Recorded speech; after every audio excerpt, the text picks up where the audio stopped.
আপনি যদি এক ভাইয়ের জন্য দোয়া করেন যে আল্লাহ সে অসুস্থ, তুমি তাকে সুস্থ করে দাও, ফেরেশতারা বলতে থাকে আল্লাহ যিনি এই দোয়াটা করলেন তার কোনো অসুস্থতা থাকলে আগে তুমি তাকে সুস্থ করে দাও।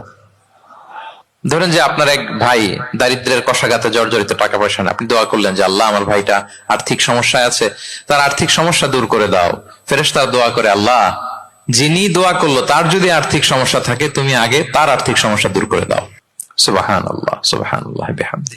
তো এক লোক এই হাদিসের ফজিলত শুনে ইফতারির পূর্ব মুহূর্তে, যেহেতু দোয়া কবুল হয়, তার ওয়াইফ ইফতারি তৈরি করতেছে, এই হাদিসের ফজিলত শুনে এক লোক তার বন্ধুর জন্য দোয়া করতেছে যে আল্লাহ আমার বন্ধুটা তো এখনো বিয়ে হয় নাই, তুমি সুন্দরী রূপবতী একটা স্ত্রীর ব্যবস্থা করে দাও আল্লাহ আমার বন্ধুর। এই দোয়া শুনে তার স্ত্রী তো রেগে মেগে আগুন, সেই ইফতারি টিফতারি রেখে দিয়ে এসে বলে এই এত বড় সাহস, কি দোয়া করো এসব উল্টা পাল্টা।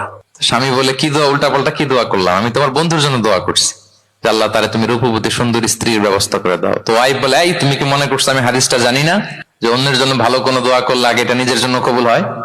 সুবহানাল্লাহ। দেখেন ইসলামের বিধান কত সুন্দর। আপনি অন্যের কল্যাণ কামনা করলে এটা এই কল্যাণ ফিরে আপনার দিকে আসে আগে। সুবহানাল্লাহ।